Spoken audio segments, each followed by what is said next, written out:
হ্যাঁ ডক্টর, তোমাদের মধ্যে যারা এফসিএস পার্ট 1 এক্সাম পরীক্ষার জন্য প্রিপারেশন নিচ্ছ অথবা রেসিডেন্সি ডিপ্লোমা এমপিএর অ্যাডমিশনের জন্য প্রিপারেশন নিচ্ছ, তারা ব্লাড প্রেশার সম্বন্ধে আমি যে দুই একটা কথা বলছি একটু মনোযোগ দিয়ে শোনার চেষ্টা করবা। আমাদের ব্লাড প্রেশার সিস্টোলিক প্রেশার 120-এর নিচে থাকা উচিত, ডায়াস্টোলিক প্রেশার 80-এর নিচে থাকা উচিত। এটা হচ্ছে অপটিমাল, মানে এটাই সবচেয়ে ভালো যে প্রেশার এরকম থাকলে। আর প্রেশারটা সাধারণত এইজ এবং সেক্স মানে ছেলে মেয়েদের উপর ডিপেন্ড করে, বয়সের উপর ডিপেন্ড করে একটু কম বেশি হইতে পারে। এখানে আমাদেরকে মনে রাখতে হবে আমার বয়স বেশি হয়ে গেলে যে অনেক প্রেশারও বেশি হয়ে যাইতে হবে সেরকম কিন্তু মনে রাখা চিন্তা করা ঠিক হবে না। আর আমাদের আরেকটা আমরা চিন্তা করি আমাদের যদি বংশে কারো কোনো ব্লাড প্রেশার থাকে, বাবা মার ব্লাড প্রেশার থাকে, তাহলে আমার অবশ্যই প্রেশার হবে না, এরকম কোনো কথা নাই। বইতে আছে বাবা মার যদি প্রেশার থাকে জেনেটিক ফ্যাক্টর 40% এটা ডিপেন্ড করে, 40%, আর বাকিগুলো এনভায়রনমেন্টাল ফ্যাক্টর 60%। যদি আমি এনভায়রনমেন্টাল ফ্যাক্টরকে যদি কন্ট্রোল করতে পারি, বাবা মার যদি প্রেশার থাকে সেটুকু আমি ওভারকাম করতে পারবো।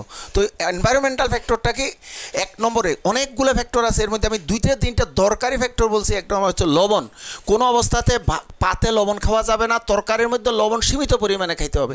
আর 2 নম্বরে হচ্ছে ফিজিক্যাল অ্যাক্টিভিটি অবশ্যই করতে হবে 30 মিনিট থেকে 1 ঘন্টা। আর ওভারওয়েট কোনো অবস্থাতেই ওবেসিটি হওয়া যাবে না।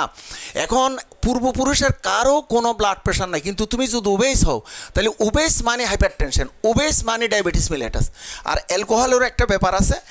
আর ব্লাড প্রেশার কিন্তু মনে রাখতে হবে blood pressure depend on osmolarity of the blood. Osmolarity যত বেশি হবে ব্লাড প্রেশার তত বাড়বে, অসমোলারিটি যত কম হবে ব্লাড প্রেশার তত কম হবে। তাহলে অসমোলারিটি কিসের উপর ডিপেন্ড করে? মেইনলি অ্যাবাউট 80% অসমোলারিটি ডিপেন্ড করে এই যে লবণ, পাতের মধ্যে যে আমরা লবণ খাই সেইটা। তার মানে আমাদের প্রেশারের 80% নির্ভর করে এই লবণের উপর, আর 20% নির্ভর করে প্রোটিনের উপর। তো প্রোটিন সম্বন্ধে আমি একটু বলতে চাচ্ছি। তার মানে এখানে ব্লাড প্রেশার যদি আমরা কমাইতে চাই, প্রথমে আমাদেরকে হাত দিতে হবে লবণের উপর। কোনো অবস্থাতে পাতে লবণ করা যাবে না, এবং তরকারিতে যাতে একের লবণের পরিমাণ অনেকটাই কম থাকে। এরপরে প্রোটিনের ব্যাপারে, এখন রেড মিটে অনেকে বলে রেড মিট খারাপ ভালো। রেড মিট বলতে শুধু গরু না, এখানে খাসি, মহিষ, তারপর বড় বড় মুরগিও কিন্তু যে সমস্ত মাংসের লাল মাংস থাকে সেইটা। যদি রেড মিটে কী থাকে, রেড মিটে কিন্তু প্রোটিন থাকে, রেড মিটে কোলেস্ট্রল থাকে। কোলেস্ট্রল অ্যাথেরোস্ক্লেরোসিস করে ভবিষ্যতে একটা নির্দিষ্ট সময়ে পার হয়ে যাওয়ার পরে। কোলেস্ট্রল কিন্তু আমাদের শরীরে খুবই দামি, 200 পর্যন্ত কোলেস্ট্রল আমাদের লাইফ সেভিং। এটা ছাড়া আমরা বাঁচবো না, কিন্তু 200-র বেশি হইলে সেটা অ্যাথেরোস্ক্লেরোসিসে পরিণত হয়। আর প্রোটিনের মধ্যে আমাদের এটা অসমোলারিটি মেনটেন করে। এখন প্রোটিন যদি আমরা বেশি খাই তাহলে হাইপারটেনশন অবশ্যই হবে। যেমন অনেকে বলে না আপনি মাংস খাওয়ার বেশি দরকার নাই, ইচ্ছে মতো আপনি মাছ খেতে পারবেন। ইচ্ছে মতো মাছ খেলে এটাও তো প্রোটিন, তাহলে এটা তো অসমোলারিটি বেড়ে যাবে, যেটা 20% ব্লাড প্রেশারকে ধরে রাখে। সুতরাং এখানে প্রোটিনের ব্যাপারেও আমাদেরকে সাবধান থাকতে হবে, শুধু রেড মিট না। যেমন ডায়েটারি প্রোটিন ইনটেক 0.8 গ্রাম পার কেজি পার ডে, তার মানে একটা 70 কেজি মানুষের 60 গ্রাম প্রোটিন খাওয়া উচিত। আচ্ছা আমি ধরে নিলাম 1 কেজি মাছের মধ্যে আমি 1 কেজি মাছকে যদি আমি 14-15 টুকরো করে, তাহলে 1 টুকরো 24 ঘন্টার মধ্যে। এখন মাছ মাংস সব মিলিয়ে, দুধ মিলিয়ে সব প্রোটিন মানে এতটুকু হইতে হবে। এর থেকে বেশি হইলে কিন্তু 20% আমাকে কাভার করতেছে। আর আরও বেশি সমস্যা হবে যদি আমি লবণ বেশি পরিমাণে খাই। সুতরাং এই ব্যাপারে আমাদের একটু থাকতে হবে। আর ডক্টররা তোমরা মনে রাখবে এই যে সিস্টোলিক প্রেশার কী ইন্ডিকেট করে, এটা 120, এটা ইন্ডিকেট করে হার্ট কীভাবে কাজ করে, work done by heart. Mind it. Diastolic pressure কিন্তু পেরিফেরাল রেজিস্ট্যান্সকে ইন্ডিকেট করে। পালস প্রেশার হচ্ছে কার্ডিয়াক আউটপুটকে ইন্ডিকেট করে, যেটা সিস্টোলিক এবং ডায়াস্টোলিক প্রেশারের বিয়োগফল। আর মিন প্রেশার কিন্তু হাইপারটেনশনকে ইন্ডিকেট করে। কিন্তু আমরা কিন্তু এখানে দেখো তো এই জিনিসটার উপর ভিত্তি করে একটা মানুষের ব্লাড প্রেশার 120/95, আরেকটা মানুষের ব্লাড প্রেশার 180/75। তাহলে সবাই তুমি এক নজরে দেখলে কি বলবা, কার ব্লাড প্রেশার বেশি? স্যার এর ব্লাড প্রেশার বেশি। বাবারে বাবা, ডায়াস্টোলিক প্রেশার 95, ও ডায়াস্টোলিক প্রেশার 75, সুতরাং ওর ব্লাড প্রেশার এর থেকে অনেকটা কম না। এই যে দেখো তুমি ডায়াস্টোলিক প্রেশার থেকে যে প্রেশারের কথা বললো, ওর হাইপারটেনশনের কথা বললো, এই যে ডায়াস্টোলিক প্রেশার ইন্ডিকেট এটা পেরিফেরাল রেজিস্ট্যান্স। তার মানে এই মানুষটার পেরিফেরাল রেজিস্ট্যান্স বেশি। এর প্রেশার কেমনি বুঝবে? এর pressure depend on mean pressure. Mean pressure হচ্ছে হাইপারটেনশনকে ইন্ডিকেট করে, তাহলে আমি এখানে মিন প্রেশার বাইর করবো। আর তুমি এখানে বলতেছো ডায়াস্টোলিক প্রেশার কম, তার মানে ওর প্রেশার নাই, তাহলে এটার মিন প্রেশার বের করি। মিন প্রেশার আমাদের 96 গড়ে 96। তাহলে এখানে দেখো মিন প্রেশার মানে diastolic pressure plus 1/3 of the pulse pressure মানে সিস্টোলিক আর ডায়াস্টোলিকের মাঝখানে।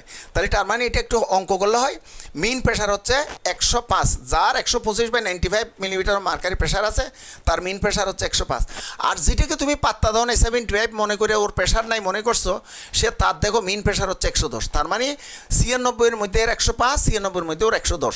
তার মানে দুইজনেরই প্রেশার আছে।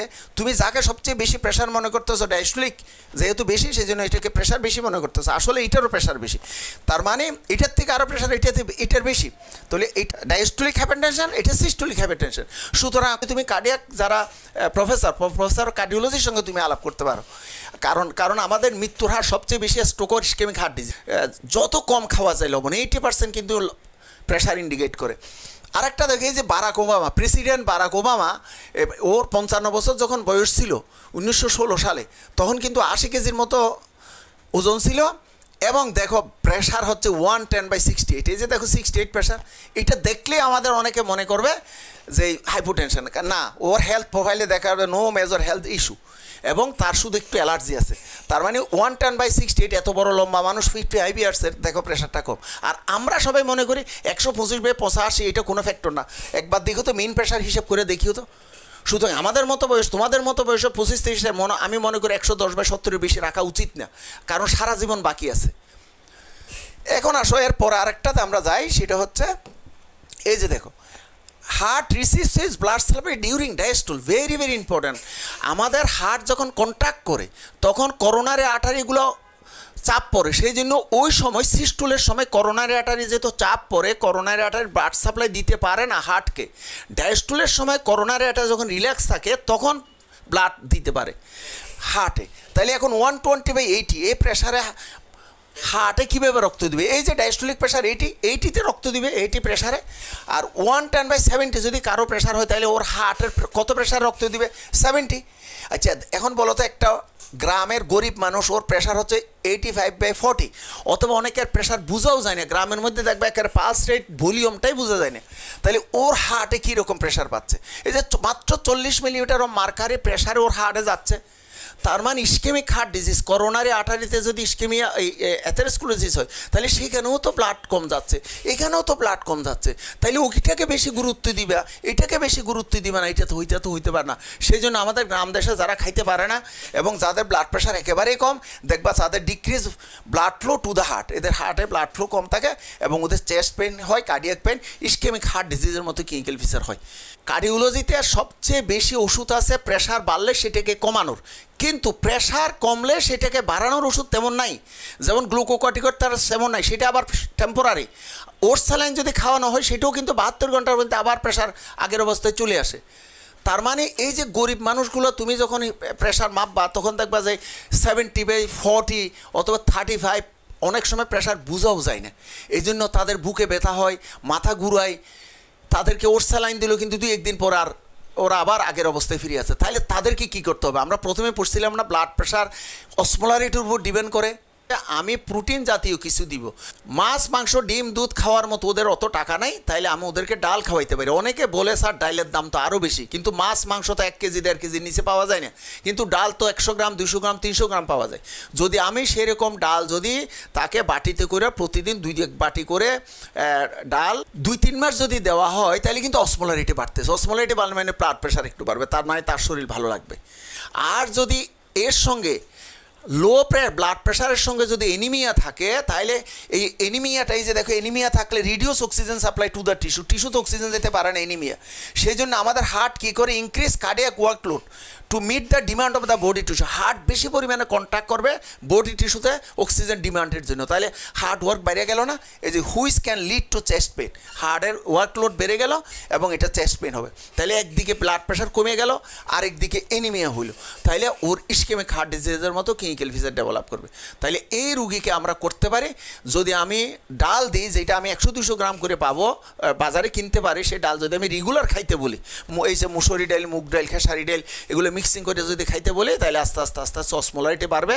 আর আমি যদি আমার খাবারের মধ্যে যে আয়রন আছে, আয়রনকে বাইন্ড করে যে প্রোটিন, সে প্রোটিনও আমি পাচ্ছি, তাহলে এনিমিয়াও কিছুটা অন্তত ভালো হবে। এইভাবে আমার গরিব মানুষ যাদের প্রেশার কম, যাদের এনিমিয়া, আমরা ডালের মাধ্যমে রেগুলার ডাল খাওয়ানোর কথা বলে আমরা ওদেরকে আরেকটু আপগ্রেড করতে পারি।